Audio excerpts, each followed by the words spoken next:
My father never said no to me. That was the trick. When I asked for clarity, he smiled. When I asked for inclusion, he nodded. When I asked where I fit into the future he was building, he rested a hand on my shoulder and said the sentence that followed me for most of my life. You'll get your turn later. He said it the way people say don't worry, or someday, or trust me. Soft enough to sound kind. Vague enough to mean nothing. Later became the answer to everything. At family dinners, my older brother talked numbers. My sister talked expansion. They argued loudly, confidently, like people who assumed they belonged in the conversation. I waited for pauses that never came. When I finally spoke, Dad listened politely, then redirected. Good thought, he'd say. We'll circle back. We never did. To outsiders, it probably looked like patience. To me, it felt like being placed on a shelf, useful, but not chosen. I worked in the family business anyway. Not because I was invited, but because I was needed. I handled compliance, reviewed contracts, fixed mistakes before they reached my father's desk. When something went wrong, I was the call he made quietly, after hours, without witnesses. You're reliable, he told me once. That matters. It did. Just not in the way I wanted. Promotions went to my brother. Visibility went to my sister. I stayed behind the scenes, indispensable and invisible at the same time. When I asked if that would ever change, Dad sighed like I was rushing something sacred. Later, he said again. You have time. Time, I learned, is a luxury granted by people who already have what they want. The moment that clarified everything came at a holiday dinner. My brother announced a new role he hadn't earned yet. My sister raised a glass to the future. My father beamed, proud, emotional, present in a way I rarely saw directed at me. Someone asked where I saw myself. Before I could answer, Dad laughed lightly. She's patient, he said. She understands the process. The table nodded. Conversation moved on. That night, I sat in my car longer than necessary, hands on the wheel, replaying that sentence. Patient. Understanding. Words that sounded like praise, but functioned like restraints. I stopped asking after that. Instead, I started observing. I learned which decisions mattered and which were theater. I learned how authority actually moved, not how it was described. I learned where my father hesitated, what he avoided, and which responsibilities he quietly trusted only to me. I also learned something else. People who keep telling you to wait eventually forget you're standing there. And that forgetfulness creates space. When my father called me into his office years later, his voice careful, tired, I assumed it would be more of the same. More deferral. More patience requested. I need your help, he said. Just temporarily. Later, again. I agreed without hesitation.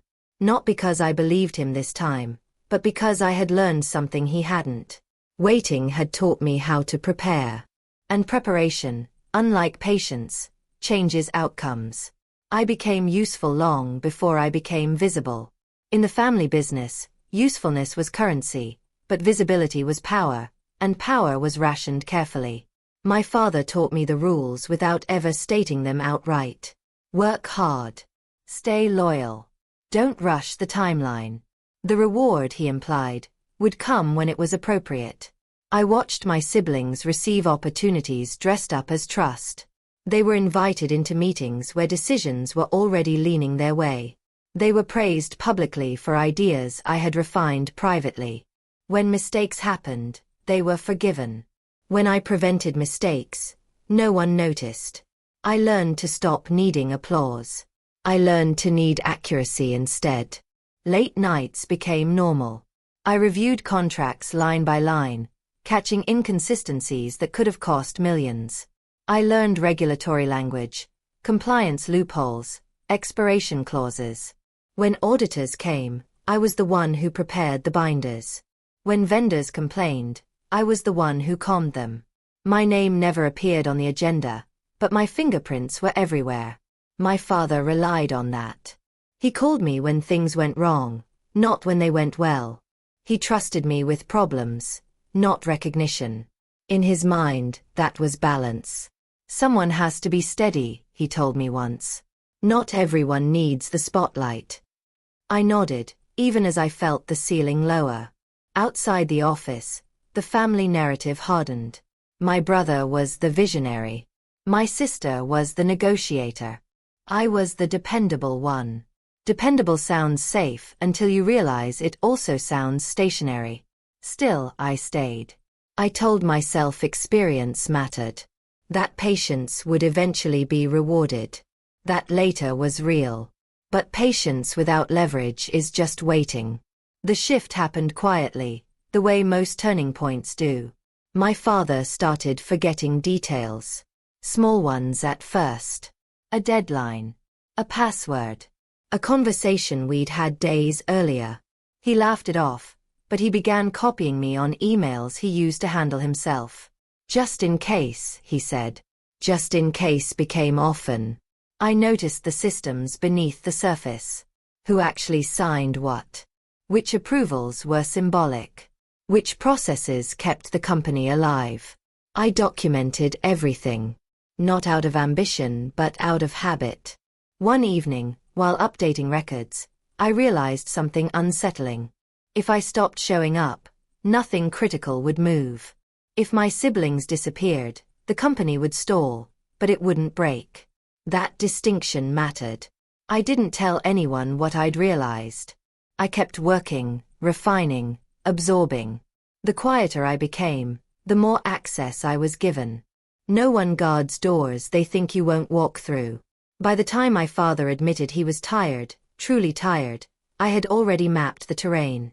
I knew where authority slept and where responsibility lived. I knew which promises were ceremonial and which were binding. Later still hadn't arrived. But I was no longer waiting for it. I was positioning myself so that when later finally showed up, it wouldn't be a favor. It would be unavoidable. I didn't know the cost yet, only the direction. Every system I learned removed another illusion. Every responsibility I carried sharpened my awareness. They believed time was on their side. I understood time belonged to whoever prepared quietly. I wasn't chasing recognition anymore. I was building inevitability, step by step, document by document, unnoticed and uninterrupted, until the moment preparation would surface and patience would stop being invisible. It was a long game, and I had finally accepted the rules without asking permission to play. That acceptance changed everything quietly, permanently, and without anyone noticing until it was done for me alone. My father told me about his diagnosis the same way he told me everything important. Casually. Indirectly. As if naming it too clearly might give it more power than it deserved. We were standing in his office, papers spread across the desk, when he said, "The doctor thinks I should slow down for a while." I nodded, already rearranging timelines in my head. After that, my role expanded without discussion.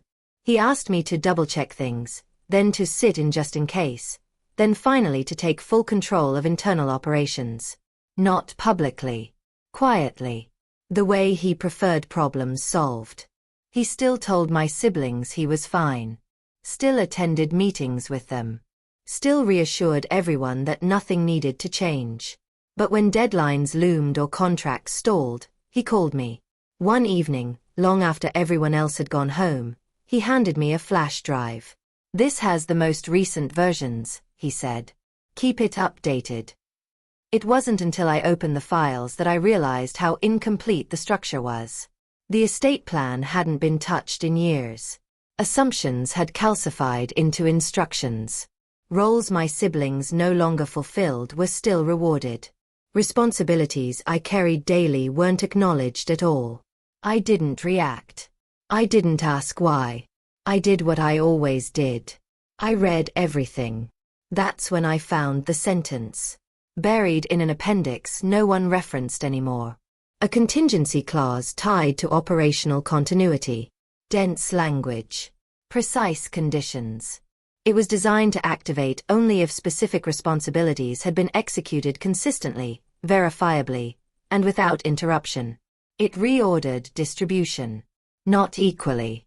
Not sentimentally. Functionally. My name appeared there. Quietly. Without explanation. I reread it twice, then a third time, checking dates, cross-references, legal citations. It wasn't new. He'd written it years earlier, during a restructuring phase I barely remembered. I closed the document and sat there for a long time. The next day, I asked him about updating the estate plan. Not the clause. Just the structure. He waved it off. Everything's fine. We'll deal with that later. Later again. I almost laughed. Instead, I verified the clause independently. I documented every requirement. I traced my own work across years of records, emails, approvals, audits. The evidence wasn't dramatic. It was cumulative. Relentless. Undeniable. I contacted the attorney listed on the file. If this provision activates, I asked carefully, what happens? There was a pause. Papers shifting. Then the order changes, he said. And it's addressed first. That night, I went home and slept better than I had in months. I didn't tell my father what I'd found. Not out of fear but respect. He had written it intentionally. Forgotten it unintentionally. Correcting him now would have changed nothing except his comfort. Instead, I kept doing exactly what I had always done. I made sure every condition stayed fulfilled. When his health declined faster than expected, the structure was already alive. Not emotionally. Procedurally. He passed believing later still existed. He never knew it had already arrived. By the time the funeral ended and condolences blurred together, the mechanism was complete. No signatures were missing. No approvals required. Nothing depended on persuasion or confrontation. The sentence he no longer remembered had done its work. And I was the only one who knew. The will reading took place in a conference room that smelled faintly of old paper and lemon cleaner. Everything about it felt procedural, designed to keep emotion contained. The lawyer arranged his folders carefully, as if precision might prevent surprise. My siblings arrived early, confident, already discussing what came next. I arrived last and chose a seat near the end of the table. I didn't want attention. I didn't need it. The truth worked better when unnoticed. My brother leaned back in his chair, arms crossed, relaxed in a way only certainty allows. My sister whispered to him, smiling, already planning. They spoke in fragments about expansion, restructuring, timelines. No one asked my opinion. No one expected it. The lawyer cleared his throat. We'll begin shortly. As he spoke, I studied my father's empty chair. I thought about how often I had stood beside him in rooms like this, silent, reliable, unseen. Today felt similar. That familiarity steadied me. The lawyer began with formalities. Dates. Names. Legal acknowledgements. The room settled into listening mode. My siblings leaned forward, attentive. They were waiting for validation, not information. Then the lawyer paused. There is a special provision, he said, adjusting his glasses. I felt the shift before anyone else did. A subtle tightening. A recalibration. This provision, he continued, supersedes standard distribution under specific operational conditions. My brother frowned. My sister glanced sideways, confused. The lawyer looked down at the page again. Those conditions, he said, have been met. Silence followed. Not dramatic. Just sudden. He continued reading, voice even, professional. Due to verified continuity of operations, compliance oversight, and documented execution of internal responsibilities. He said my name. First. It echoed louder than I expected. My siblings stared at him, then at me, then back at the paper, as if the order itself must be wrong. My brother laughed once, sharp and disbelieving. That's not right, he said. There must be a mistake. The lawyer didn't react. He continued. The clause was clear, unambiguous. The assets it governed were substantial. Authority shifted. Distribution reordered. My sister interrupted. Why didn't we know about this? The lawyer finally looked up. Because this provision does not require notification prior to execution. The room fractured. Questions collided. Voices rose. The lawyer raised a hand, calm, unmoved. Please, he said. This clause was drafted years ago. Its activation is procedural, not discretionary. I sat still. Not triumphant. Not shocked. Present. I imagined my father in that room, watching the reaction unfold. I imagined the moment his certainty would have broken, replaced by realization. The tears he would have tried to hide. He had told me to wait. I had. Just not the way he expected. The lawyer finished reading and closed the folder. The sound landed like punctuation. This concludes the reading, he said. No one moved. I stood, gathered my bag, and nodded politely. No speeches. No explanations. Nothing I could say would have clarified what procedure already had. As I walked toward the door, I heard my brother whisper, "She wasn't supposed to go first." He was right. I wasn't supposed to. But preparation doesn't ask permission. Outside the room, time felt rearranged. The future they'd planned no longer belonged to them. And for the first time in my life, I wasn't waiting for later. Later had already passed them by. The hallway outside the conference room felt narrower than before, as if the building itself had shifted. Voices spilled through the door behind me. Sharp, overlapping, urgent. I didn't stop to listen. Nothing they said could reverse what had already been read aloud. I walked slowly, deliberately, the way you do when you don't want anyone to think you're running from something. My reflection passed across darkened glass panels, composed and unremarkable. That mattered. Shock invites pursuit. Calm discourages it. In the parking lot, I sat in my car without starting the engine. My hands rested loosely on my lap. My phone vibrated once, then again. I didn't look. The first wave is always emotional. I had no interest in answering emotion with explanation. Inside that room, my siblings were recalculating everything.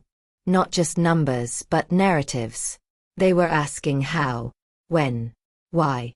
Questions they'd never thought to ask while I was busy being useful. By the time I drove away, the messages had shifted tone. Confusion replaced anger. Then fear crept in. Call me. There's been a mistake. We need to talk. I let them sit. That afternoon, the attorney emailed confirmation documents. Formal. Precise. Boring in the way that makes things real. Authority transfers. Asset control. Interim governance. Everything aligned exactly as the clause dictated. Seeing it in writing felt different than hearing my name read first. The reading was shock. The documents were permanents. I signed where required and returned them without comment. That evening, I went home and cooked dinner like it was any other day. Simple food. Familiar routine. I needed grounding, not celebration.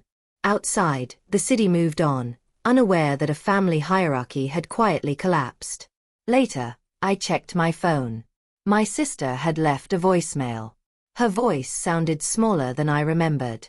I didn't know, she said. If I'd known, things would have been different.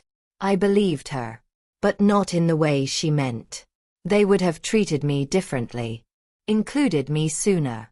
Shared credit they assumed I didn't need. The structure, however, would have remained the same. They hadn't built it. They'd only benefited from it. My brother's message was shorter. This isn't what Dad wanted. That one stayed with me. I thought about my father's voice.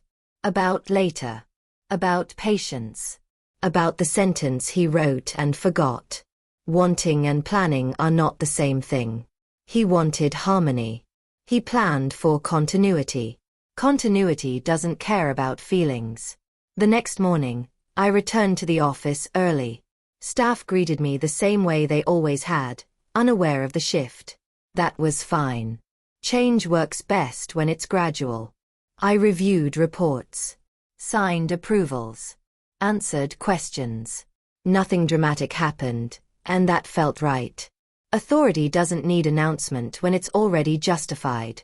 Around noon, my brother appeared in my doorway. He looked tired, older, less certain. "You should have told us," he said. I met his eyes. "You never asked." He opened his mouth, then closed it. There was nothing else to say. After he left, I sat alone for a moment, listening to the hum of the building. The first name had been read. The clause activated. The waiting was over. What came next wasn't revenge. It was responsibility. And I was ready for that in a way waiting had never prepared anyone else to be. Authority settles differently than excitement. It doesn't rush or announce itself.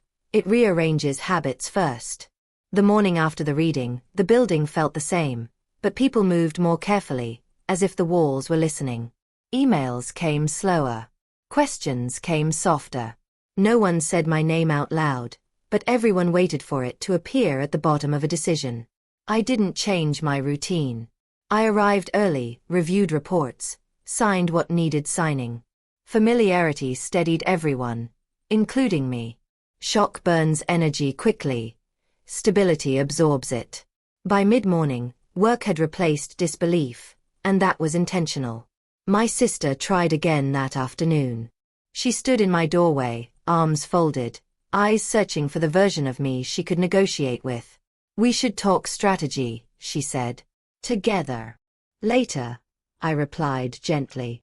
The word landed between us, heavy with history. She flinched, then nodded, retreating without argument. For the first time, waiting belonged to someone else. My brother's approach was louder. He cornered me near the elevators, voice low and urgent. "You know this puts us at risk," he said. "People will talk." "They already are," I said. "They always do." He wanted reassurance, not truth. I offered neither. When the doors opened, he stepped back, recalculating again. At home, the phone kept buzzing. Relatives who had never asked my opinion wanted explanations. Old allies checked in, just to understand. I let most calls go unanswered. Understanding arrives on its own schedule when paperwork is correct. The board meeting later that week sealed it. Faces tightened when I took the seat at the head of the table.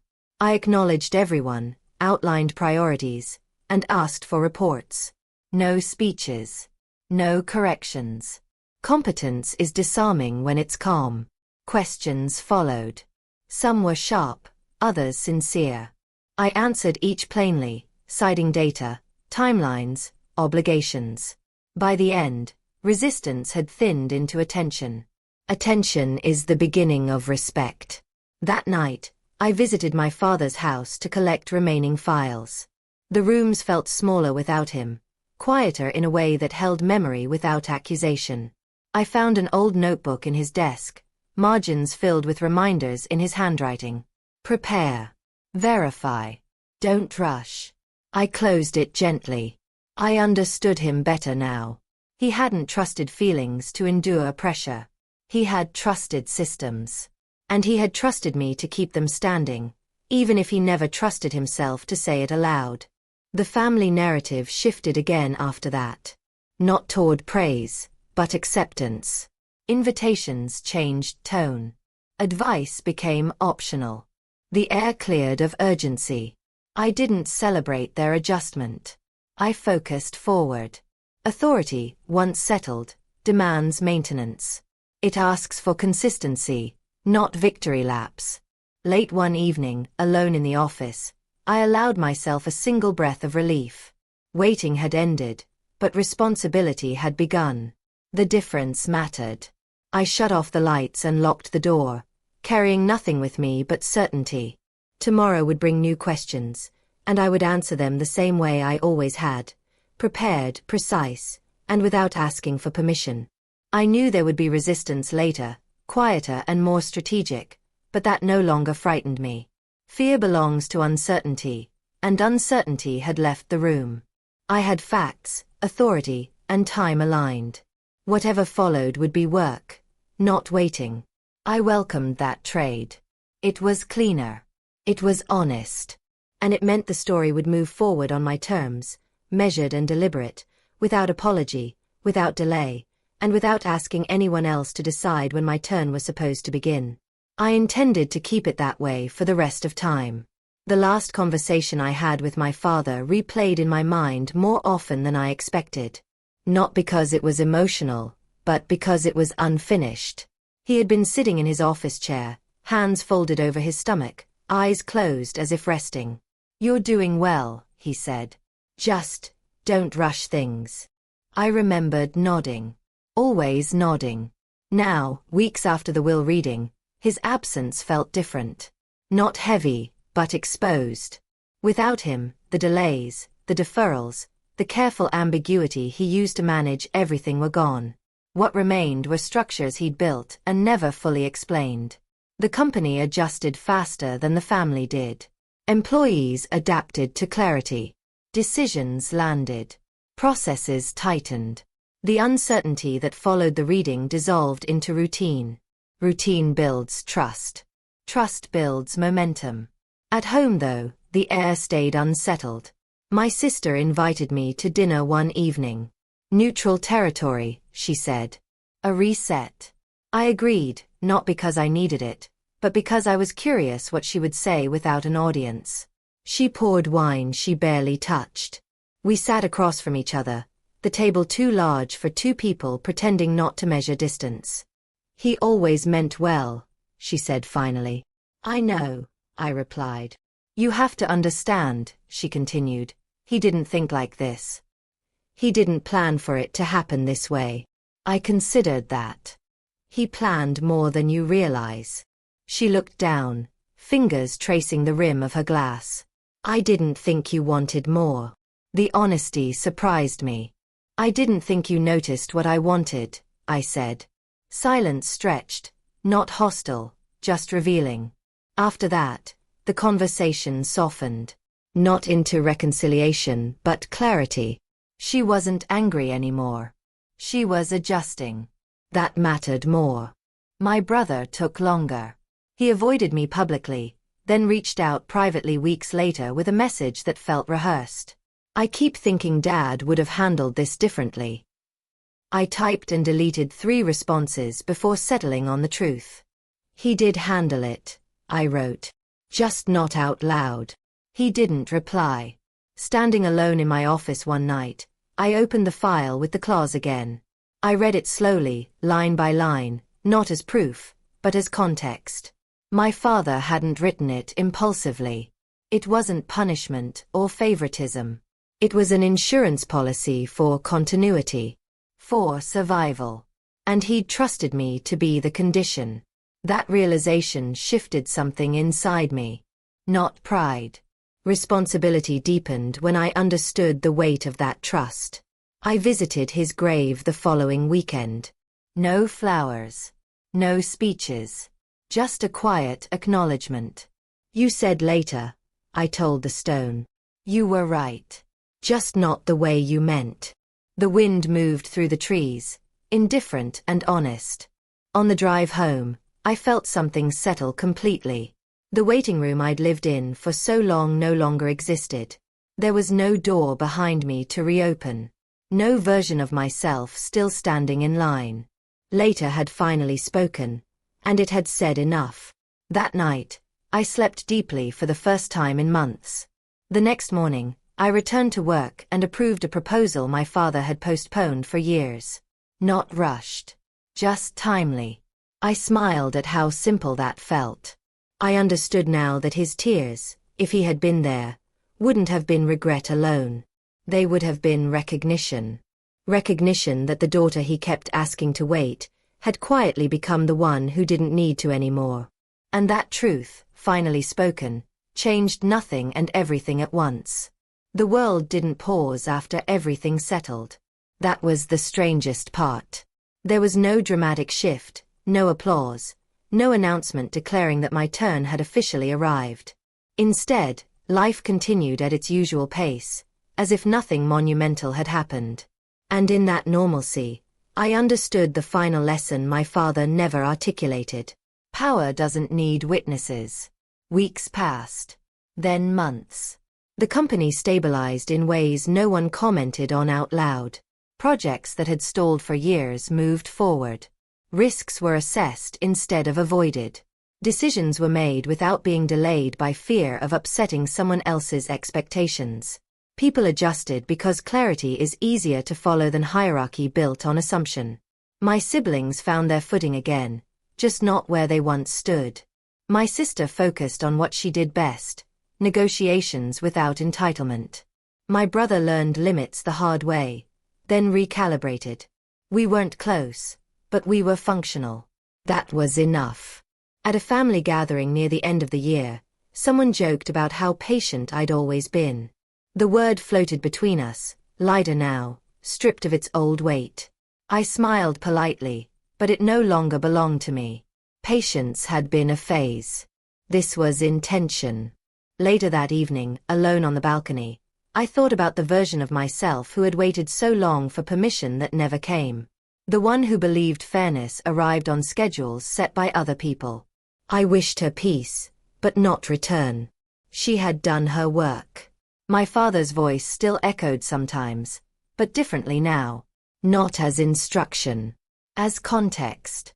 I could finally see him clearly, a man who avoided confrontation so skillfully he delayed truth. He hadn't meant to diminish me. He simply trusted systems more than conversations. And in the end, that trust gave me exactly what waiting never did. Choice. I chose what stayed the same and what changed. I chose silence over spectacle. Precision over explanation. I chose not to rewrite the past, only to stop living inside it. The clause that altered everything sat quietly in a file, unchanged. It didn't need to be referenced anymore. Its work was done. What remained was stewardship, something I understood deeply after years of being overlooked. I no longer introduced myself as patient or dependable. I introduced myself plainly. People listened. On an ordinary Tuesday morning, I walked into the office, reviewed a proposal, and approved it without hesitation. No one questioned it. No one needed reassurance. That was how I knew the transition was complete. Later never came with an announcement. It came disguised as readiness.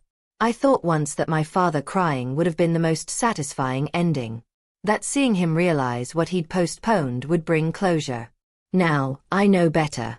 Closure isn't watching someone understand too late. It's no longer needing them to. I didn't win by going first. I won by being prepared when the order changed.